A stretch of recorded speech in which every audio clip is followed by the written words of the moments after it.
Swayam Prabha. Digital India. Educated India.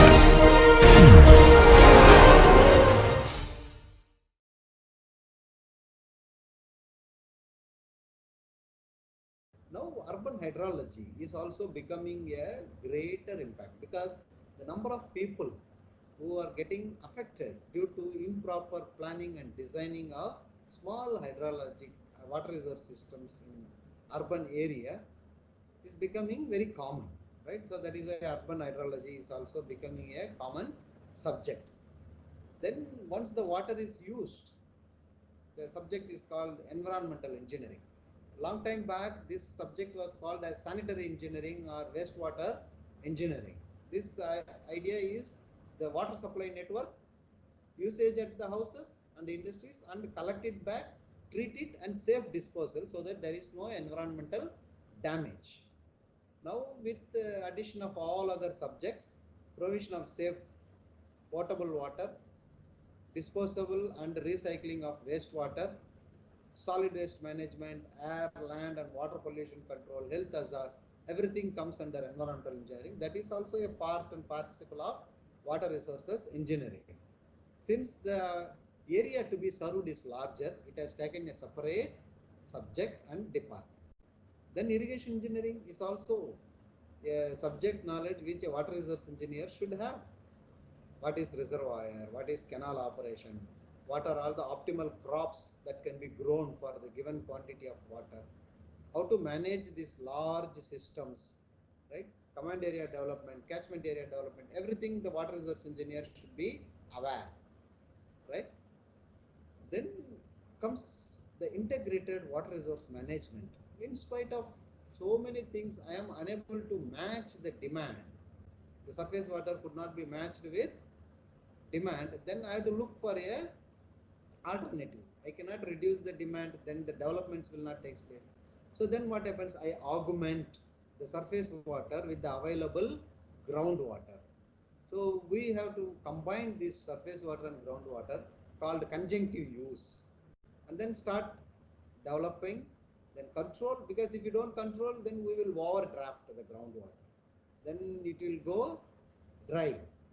Once the groundwater, once the surface water goes dry, the next rain you may get reviving it. But once the groundwater is overdrafted, it's very difficult to say whether next 2 3 rains you will bring back or build back the groundwater level, right? So you need to control through regulations, then protect the interest of the mother earth and use the available water for beneficial use.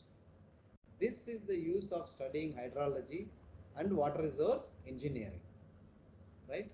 So these are all some of the activities in hydrology and water resource management, right? Whenever the public is in need of a water resources infrastructure, right? There are three government bodies involved. One is the local government, that is at corporation level. The second one is the state level policy government, and third one is the central government.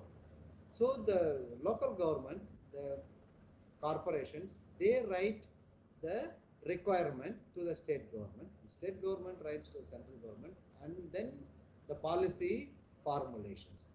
The policy formulation sometimes goes above the central government. That is, several friendly nations joins together, and they announce what should be the next 10 years, 20 years policy. Earlier, irrigation priority. Now, drinking water and sanitation is the top priority. UN, United Nations, then SARC countries. These are all some of the policy, international policy formulation. Then it comes to the central government. Okay, this year we can provide sanitation to all metro cities, all tier 1 cities. These are all policies from central government in various names.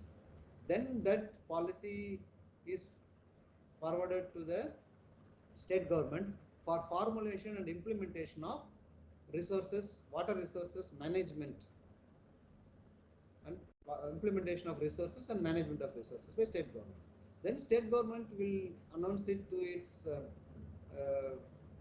urban area, right? In support with Water Users Association and NGOs, the local government will prepare, the municipalities, they will prepare the DPR, called Detailed Project Report. That means they are planned, they will design, and then estimate the required amount for construction of this facility, maintenance of this facility, or rehabilitation of an existing facility, and submit it to the state government for possible funding. If it is within the budget of the state government will fund with the information to the central government. If the amount is more, then state government will forward it to the central government for possible funding. Then every government will, central government might have received funding from World Bank or United Nations for this type of infrastructures. Otherwise also for the regional development of the area, central government will fund. Then where does this Water Users Association and the NGOs comes? They are the people who are actually in the field, and they bring the problems to be solved to the local government.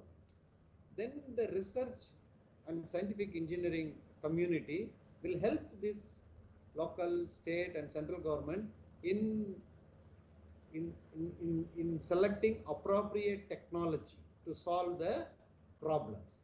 And sometimes when they are very good, then they are helping in educating and training the officers working in this area of hydrology and water resource engineering. These are all the activities we need, right? This we have seen, right? Water in depth hydrology. As I said, hydrology means hydro plus logic, right? Water is crucial element, we have seen, and it's a key element for the socio-economic development of a country. One word. And the water demand is increasing because of increase in population and extensive and intensive agriculturing. Extensive means year by year the area under irrigation is increasing, and year by year the same area is getting irrigated multiple times, one crop, two crops, three crops in a agricultural year. So that is more and more water in the smaller location or more water for larger area. That also increases the demand. Second is power production, because it's a renewable energy, right? So less expensive power production, so that demand is also increasing. Municipal and industrial water requirement for drinking water and industrial purpose, this is also increasing. But the water availability over a period of time is constant. This period of time varies. This depends upon how good we have understood our local hydrology, our regional hydrology, and global hydrology. If we have understood these three, then we can find out, okay, within the period of this, the water variations will be there. After that, will less.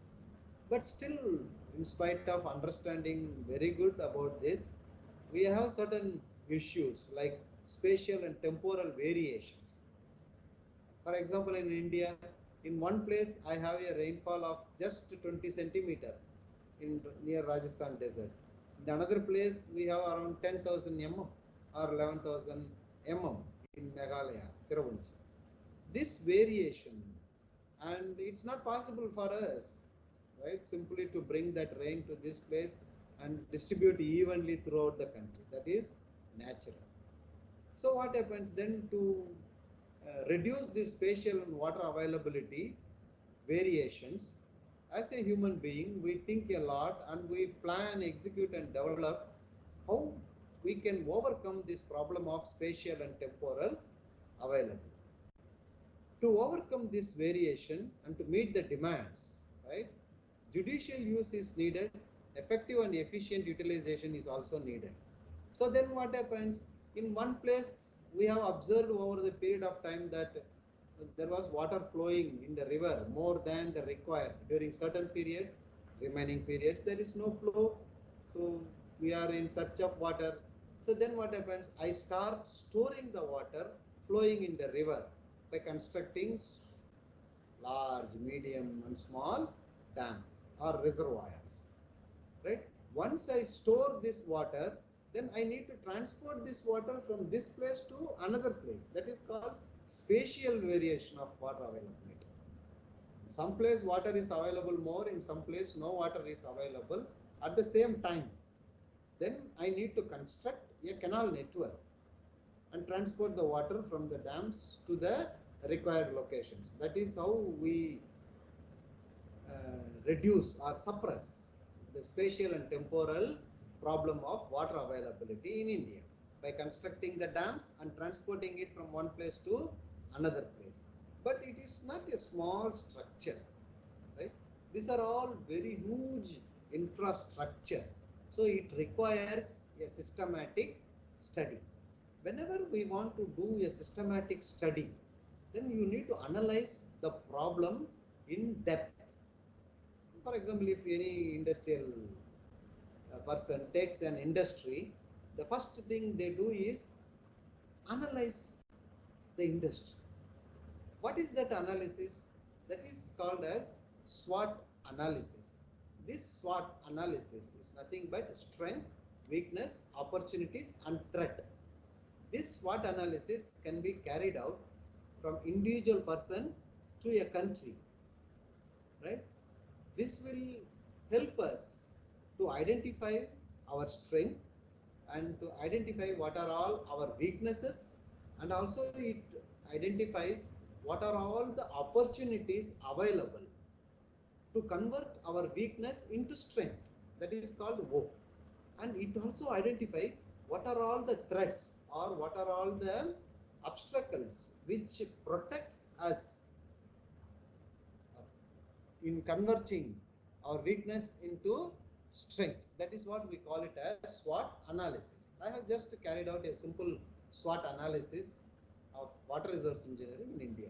See, India it's gifted with large number of rivers. Each and every piece of land in India is part of a river basin, including deserts, right? So approximately 4,000 kilometer cube of water is falling on the earth over India. But where does this 4,000 kilometer cube of water moves? We have large weakness, right? The first one is, as I said, the spatial and temporal distribution of rainfall. In some places like Cherrapunji, it is 11,500 mm, and in Jaisalmer, which is in Rajasthan desert, it is 215 mm. So along the length and breadth of the country, there is a large spatial and temporal distribution. At the same location, during monsoon months, it has flooded, and during summer, it is non-water availability. That is also a weakness. And the storages which we have constructed in the dams is insufficient to meet the demand, because the demand is increasing year by year. Sometimes if there is a failure of monsoon in 1 year, then entire crop production is reduced. Or if 1 year it is excessive rainfall, then flooding happens. Right? These are all some of the weaknesses due to spatial and temporal distribution. The second important weakness we made is pollution of the existing water resources. Some of the urban water bodies, they are get polluted with sewage water, and it is not possible to bring back the polluted tanks and polluted rivers to its original level. It is a time consuming, it requires huge efforts, it requires huge amount of money. Otherwise what happens, we have to stop utilizing the water and stop entering, stop sending the pollution to this river, allow the nature to cure itself. But it takes very long time. It's not possible unless we abandon the population settlement around that area, right? Which is, that is why pollution of existing water resources is the biggest curse, especially in India. Each and every Indian cities have huge number of water bodies in the cities. They are all polluted, right? Once the surface water is polluted, it seeps, goes into the ground, and it pollutes the groundwater also. The another weakness for us is non-awareness among the water users. Means we don't use the available water in a judicial way. Where I need to use 1 liter of water, I use 10 liters.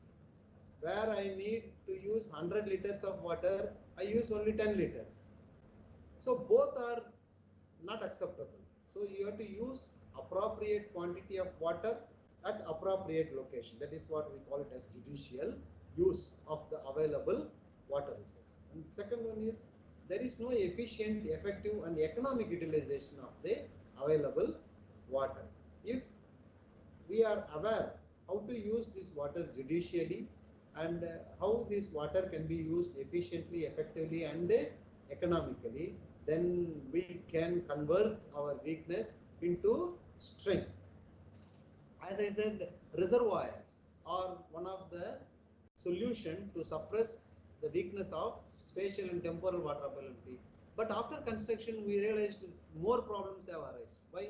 Because we are not properly operating the reservoirs, right? And no single algorithm is available to solve any water resource problem. The water resource problem which is developed in other countries cannot be applied to our Indian condition. Our Indian condition equations cannot be applied to other because each and every dam is a unique. Its problem is unique. So even though the algorithm remains same, the, the, the method in which we develop the algorithm should be site specific. And also in India, topography does not allow construction of very large dams. Now almost all water resources potential are explored. Right now we cannot construct huge, large dam.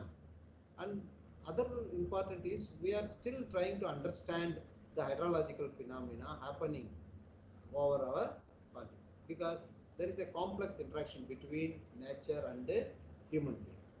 So the wise thinkers have augmented the surface water availability through groundwater. Groundwater is stored in a geological formation called as aquifers. But these aquifers have stored water over millions and millions of years, right? But now what's the problem with that? It's very difficult to identify where the groundwater is available. Even if it is identified, we start exploring. We started exploiting the groundwater. So we are taking more than what we are putting in terms of recharge. That is called depletion, right? And the other problem is because these aquifers we get either waterlogging or salinity due to over irrigation or improper drainage arrangements. These are all some of the weaknesses. But still we have large opportunities to convert these weaknesses into strength. Okay, so I wind up here today's class. We will continue our class in next class from this point. Okay.